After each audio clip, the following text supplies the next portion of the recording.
পাবনায় গয়েশপুর ইউনিয়ন বিএনপির ও তার অঙ্গ সহযোগী সংগঠনের আয়োজনে বিএনপি চেয়ারপারসন বেগম খালেদা জিয়ার রোগ মুক্তি কামনায় ইফতার ও দোয়া মাহফিল অনুষ্ঠিত হয়েছে।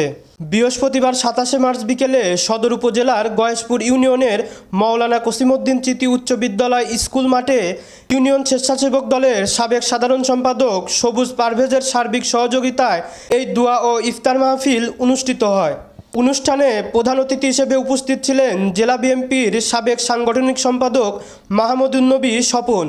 অনুষ্ঠানে আরও উপস্থিত ছিলেন জেলা শ্রমিক দলের সাধারণ সম্পাদক আব্দুল গফুর খান, জেলা বিএনপির মুক্তিযোদ্ধা বিষয়ক সম্পাদক বীর মুক্তিযোদ্ধা আমজাদ হোসেন, জেলা ছাত্র দলের সাবেক সাধারণ সম্পাদক তসলিম হাসান খান সুইট, গয়েশপুর ইউনিয়ন বিএনপির সাবেক সভাপতি তবিবুর রহমান ফরহাদ, সদর থানা ছাত্র দলের সাবেক সাধারণ সম্পাদক রাশেদ রানা, জেলা স্বেচ্ছাসেবক দলের যুগ্ম আহ্বায়ক নাদিম খান, পৌর বিএনপি নেতা ইমরুল কায়েস, ফরিদ, টিক্কা, যুবদল নেতা বাহার, ছাত্রদল নেতা পাপ্পু, মিঠু, হৃদয়, গালিবসহ ইউনিয়ন বিএনপির অঙ্গ সহযোগী সংগঠনের নেতৃবৃন্দ।